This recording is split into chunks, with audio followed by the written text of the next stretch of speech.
Welcome everyone to the Evegrowing concept. Today is another fermenting opening bin. It's going to be quite boring for those who aren't into fermenting and vermiculture, but I just want to go through again some of the steps. Notice my new air holes there. I'm putting 4 air holes in there now like that, and we'll talk a little bit more about that. Notice too how far it's dropped. The compost has dropped probably, or the worm castings now have dropped probably 3 inches. So I dumped the whole bucket in. First of all, I drain it. I didn't show that part of it. I drain it from the bottom of all the liquid that was at the bottom. There's not much in there, but I drain that first.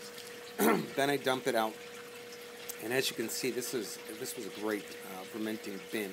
Every 2 months, 8 weeks is what I ferment for. Now, notice that it's not quite finished. Sometimes it is, sometimes it isn't. It's very hard to get it right on where it's perfect every time, but it doesn't matter because the heavy stuff that's not quite finished and has still worms in it, I'll put that aside and I'll add it to the next bin I'm going to be fermenting, and I'll be adding some fresh composting rolls with that one too. And I want to talk about composting rolls and composting balls. This one was composting balls.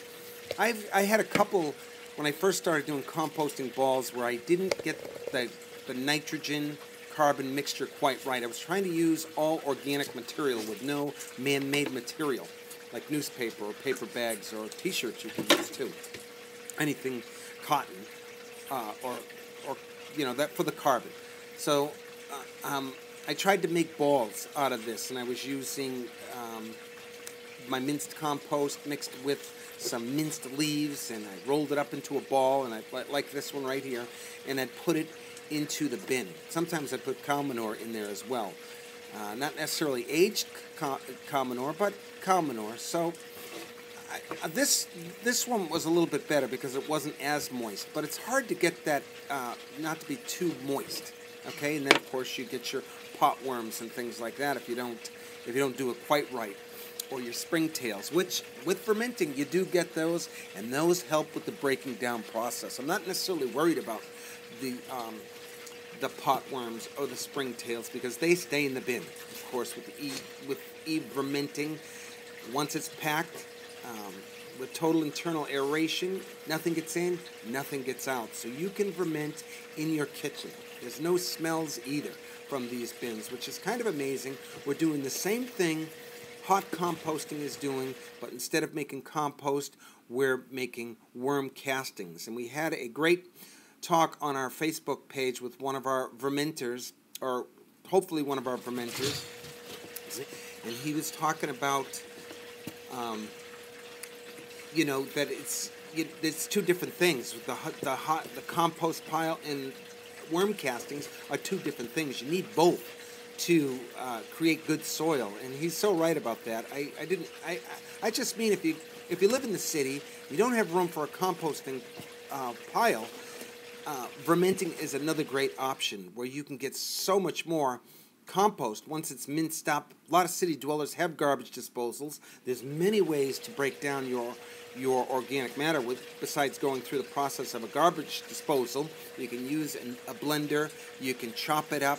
Just the finer you chop it up, the better off you're going to be, because again, the more surface area exposed on your organic matter, the faster it breaks down and the easier the worms can break it down with their small mouths and no teeth. So as you can see, I put all the big stuff to one side, and I took all the worm castings with a lot of the worms to the other side.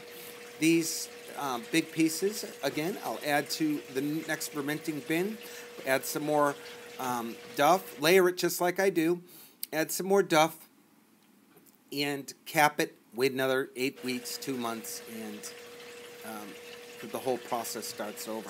I'm starting to try to consolidate my fermenting bins. I think I have enough, although I don't. It takes nothing for me to make these bins. They're very cheap to make, and they stack so well. So they really are perfect for urban dwelling. And this is basically what it looks like. And as you can see, these worms look very healthy, and there's tons of eggs going on in here.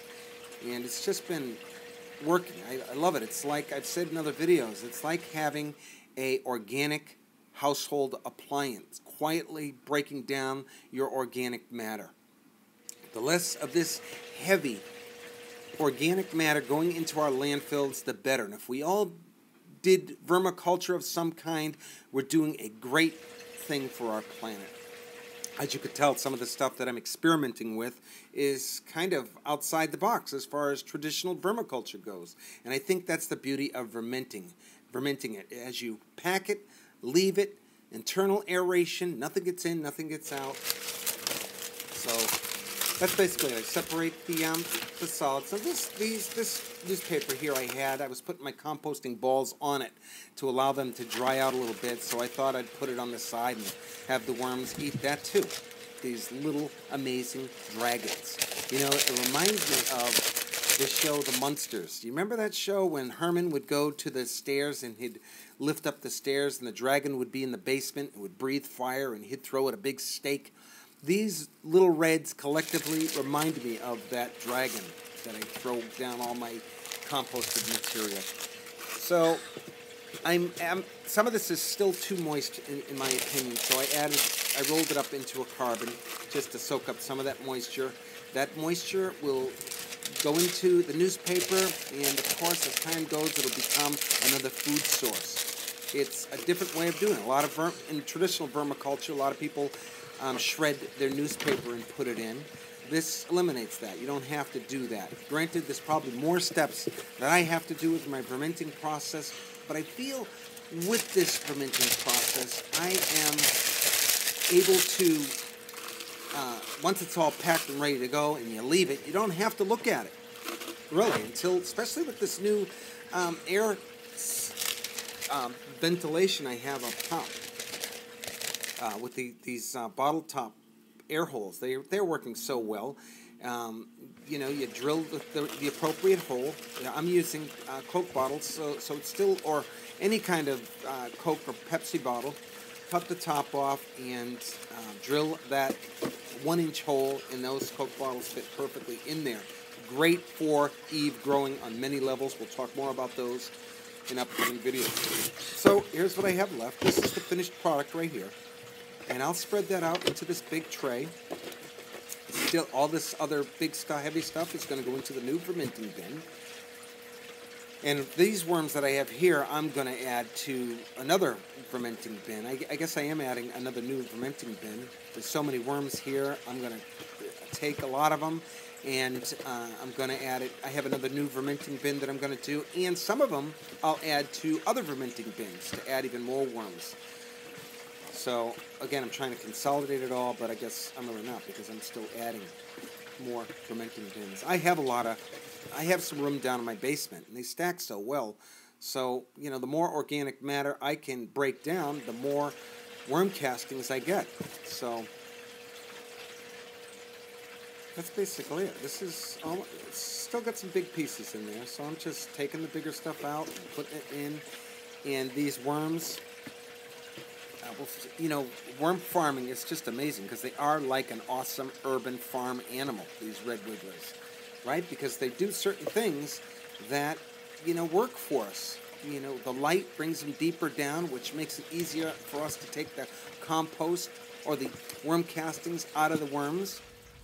They keep going down, and the more you sift through, and we'll see that more in upcoming, later on in this amazing video, not so boring video, right folks? So what else can we talk about? So did I say I like composting rolls better than composting balls? They're easier to make, and you're recycling as well. You're turning newspaper, lots of newspaper, into worm castings. So that's kind of a neat thing. I like that aspect of it.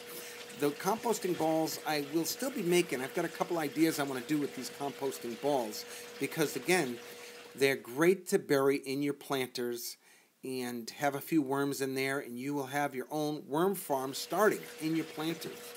So they will turn that composting ball or composting roll, like I said in other videos, and they'll turn it into worm castings. That's your organic fertilizer. There's no need to use Miracle-Gro. So this is about an hour into it, and I left the light on it. These guys went down, so now I'm taking the top layer of worm castings off, separating it now. which, you know, doesn't, it takes a little time, but you take the first layer off, then you wait a little bit. And sometimes I poke around while I'm waiting.